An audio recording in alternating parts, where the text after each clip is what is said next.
Assalamualaikum warahmatullahi wabarakatuh. Kami dari kelompok 4 Ilmu Komunikasi jurusan Sastra Inggris Fakultas Komunikasi Sastra dan Bahasa Universitas Islam 45 Bekasi.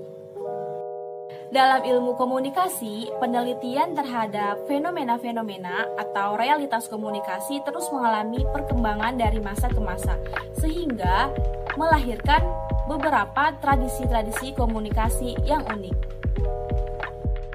Nah, dalam kesempatan kali ini kami akan menjelaskan salah satu dari 7 tradisi komunikasi, yaitu tradisi sosiokultural.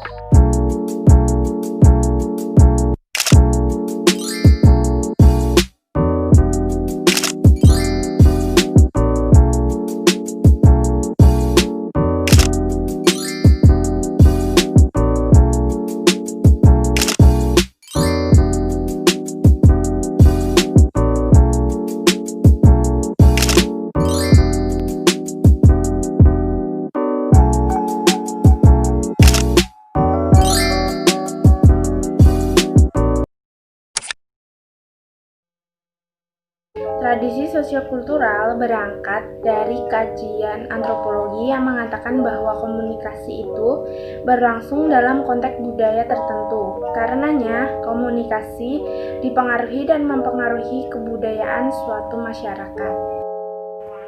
Tradisi sosiokultural terdiri dari 2 kata, yakni sosius yang berakar pada ilmu sosiologi dan kultural yang mengarah pada ilmu antropologi.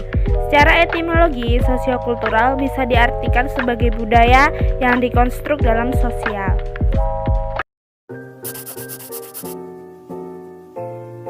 Komunikasi dan budaya. Pertama, saling mempengaruhi satu sama lain. Budaya dipengaruhi oleh komunikasi dan sebaliknya komunikasi juga dipengaruhi oleh budaya. Kedua, komunikasi sebagai sarana untuk memperkenalkan budaya ke ranah yang lebih luas. Dengan ini, suatu kebudayaan dapat dikenal oleh masyarakat lain yang berbeda budaya.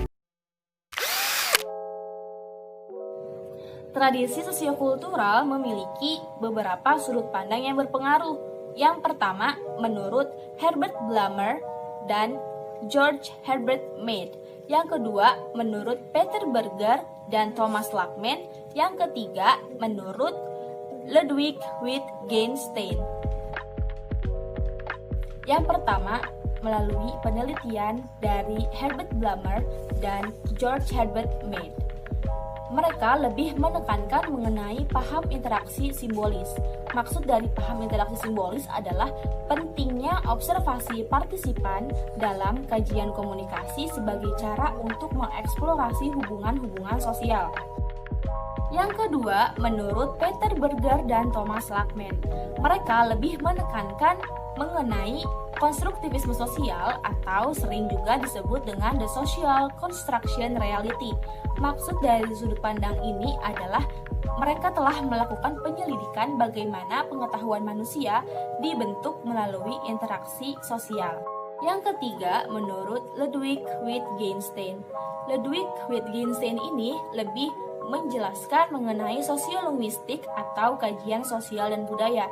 Dalam tradisi ini menjelaskan bahwa manusia menggunakan bahasa yang berbeda-beda dalam kelompok sosial dan kelompok budaya yang berbeda-beda juga.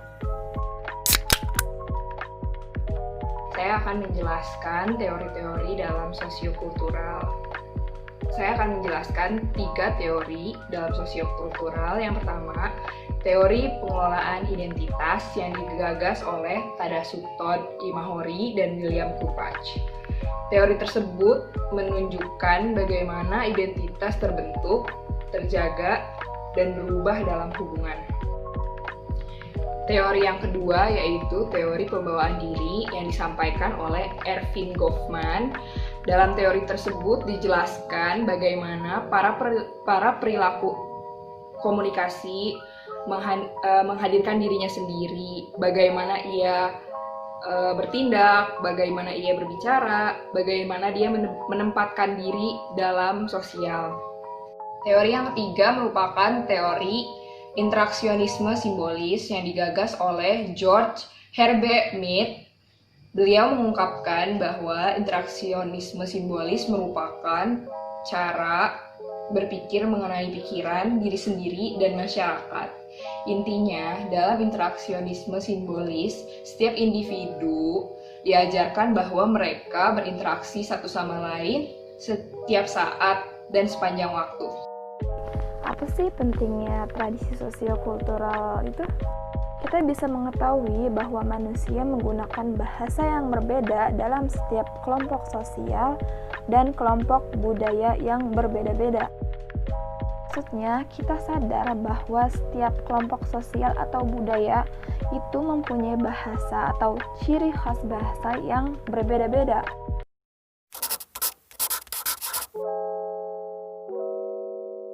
Yaitu dalam beberapa masyarakat, mungkin saja sebuah kata yang bagi masyarakat lainnya terdengar biasa saja akan menjadi ofensif dalam masyarakat mereka. Contohnya yaitu nama suatu binatang yang biasanya dianggap lucu dan menggemaskan di negara lain, dan di negara kita ini bisa memiliki konotasi yang negatif. Kemudian, ada juga sebuah gestur yang dianggap biasa saja di suatu masyarakat, namun tidak dianggap biasa saja di masyarakat lainnya. Contohnya yaitu gestur mencium pipi sebagai bentuk salam dalam masyarakat Prancis yang dianggap lumrah dan normal, namun tidak begitu dengan masyarakat di Indonesia. Sudah selesai nih penjelasan mengenai tradisi sosiokultural dalam ilmu komunikasi. Bagaimana teman-teman? Apakah sudah paham mengenai tradisi sosiokultural dalam ilmu komunikasi? Semoga teman-teman semua paham ya. Sekian materi tentang tradisi sosiokultural yang dapat kami jelaskan. Terima kasih. Wassalamualaikum warahmatullahi wabarakatuh.